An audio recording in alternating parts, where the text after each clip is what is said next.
Selamat pagi pemirsa, Kilas Nusantara Pagi Jumat 13 Agustus kembali menyapa pagi Anda dengan 3 kabar berita terbaru bersama saya Cynthia Jasino.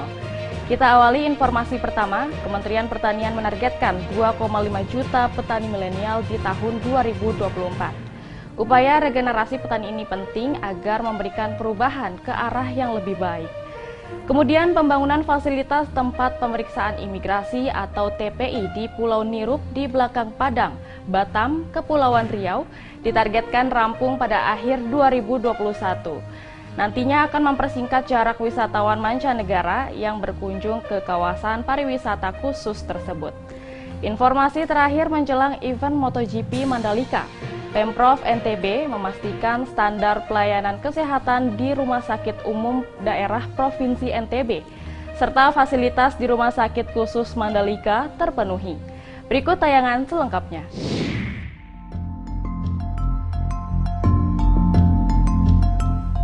Guna mendorong regenerasi petani yang berkelanjutan, Kementerian Pertanian menargetkan 2,5 juta petani milenial dapat muncul di tahun 2024. Sekretaris Jenderal Kementerian Pertanian Kasdi Subagio mengatakan, untuk bisa mewujudkan itu, cara pandang pertanian harus diubah menjadi lebih modern. Kasdi secara daring pada Kamis 12 Agustus mengatakan, calon petani milenial harus diberi pelatihan, sehingga benar-benar memahami konsep pertanian kekinian yang inovatif, canggih, dan adaptif terhadap teknologi, termasuk bisa menggunakan data citra satelit untuk pertanian. Bahwa pertanian itu belepotan, kotor, dan sebagainya, tidak ada inovasi teknologi, itu kita hilangkan. Satu, kemudian yang kedua kita berikan pelatihan-pelatihan kepada calon regenerasi petani kita itu untuk bisa memahami apa sebenarnya pertanian yang akan menjadi bagian daripada yang kita bangun saat ini. Kasdi menambahkan, salah satu strategi Kementerian Pertanian adalah membangun pertanian modern, smart farming, internet, robotisasi, dan beragam penggunaan teknologi modern terapan.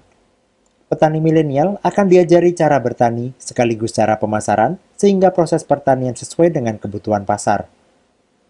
Tim Kantor Berita Antara mewartakan.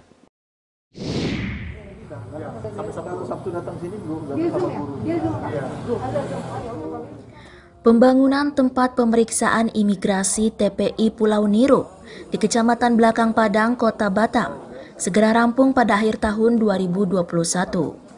Fasilitas yang sedang dibangun ini nantinya akan mempersingkat jarak wisatawan mancanegara untuk berkunjung ke kawasan pariwisata khusus yang tengah dikembangkan oleh PT Trituna Sinar Benua.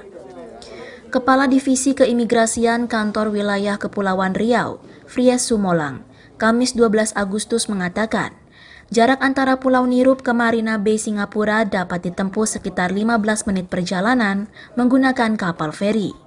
Pembangunan tempat pemeriksaan imigrasi ini pun merupakan dukungan pemerintah terhadap pihak swasta yang tengah membangun destinasi pariwisata skala internasional. Selain itu, di TPI Pulau Nirup ini nantinya akan ditempatkan petugas imigrasi yang akan melakukan pemeriksaan keimigrasian berupa izin masuk dan izin keluar bagi warga negara asing. Ada permohonan dari perusahaan yang mempertimbangkan bahwa kalau dari Singapura lebih dekat, kemudian ketika kalau orang asing mungkin ke Harbor Bay, ke Sekupang, kemudian baru ke sini kan jarak ya, katakannya memutar kan. Nah, tapi ini bisa langsung dari Singapura.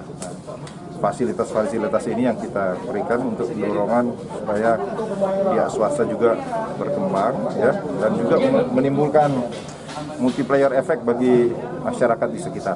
Untuk tempat pemeriksaan imigrasinya sih sama, cuman dari pengelola sendiri ini diproyeksikan hanya untuk kapal-kapal yang itu kapal-kapal pesiar, tapi tidak menutup kemungkinan juga untuk masyarakat yang tidak memiliki kapal atau wisatawan asing yang lain. Kawasan wisata Pulau Nirup direncanakan beroperasi pada pertengahan 2022.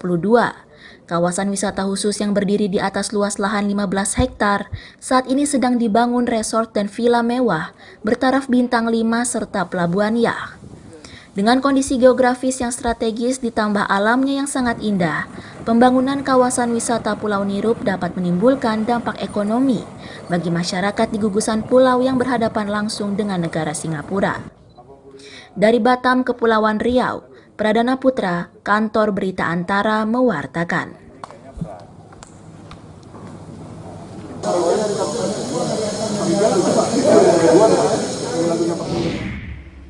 Mengejar persiapan sejumlah event olahraga otomotif yang akan digelar di Lombok pada penghujung tahun 2021, pemerintah Provinsi Nusa Tenggara Barat membangun sentra medika atau pusat pelayanan kesehatan di area sirkuit balap Mandalika, Lombok Tengah.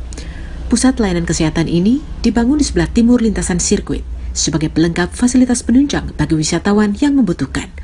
Selain itu, fasilitas kesehatan berupa rumah sakit Mandalika juga siap dioperasikan seiring dengan pemenuhan sumber daya tenaga medis, serta sarana dan prasarana kesehatan lainnya yang nantinya akan didukung Rumah Sakit Umum Daerah Provinsi NTB.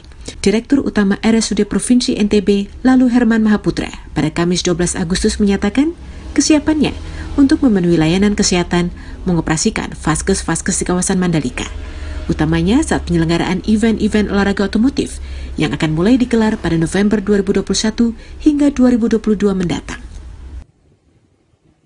Kita rumah sakit provinsi ya melihat kondisi saat ini dengan rumah sakit Mandalika itu memang harus kita backup penuh. Ya, jadi benar. Jadi mudah-mudahan dalam waktu dekat ini rumah sakit Mandalika itu running terkait dengan kebutuhan yang lain seperti sarana prasarana, kemudian sumber manusia. Insya Allah kita backup. Ya. Jadi nanti bisa saja nanti kemudian pada acara itu ada event itu kita rumah sakit provinsi tetap menjadi pengampunya. Pemprov NTB juga mengklaim fasilitas pelayanan kesehatan yang dimiliki saat ini sudah berstandar internasional, sehingga dari sisi pelayanan kesehatan, RSUD Provinsi NTB telah siap untuk menyambut puluhan ribu wisatawan yang diprediksi akan datang saat event olahraga otomotif tersebut. Dari Mataram, Nusa Tenggara Barat, Kusnandar, Kantor Berita Antara mewartakan. Pemirsa, awali hari Anda dengan rasa bersyukur untuk membangkitkan semangat dan motivasi diri, tentunya harus diiringi dengan aktivitas yang positif. Serta jangan lupa untuk terus pantau berita teraktual lainnya di situs antaranews.com dan kanal YouTube Antara TV Indonesia. Nantikan rangkaian Kilas Nusantara yang akan kembali hadir nanti pukul 13 waktu Indonesia Barat. Terima kasih, sampai jumpa.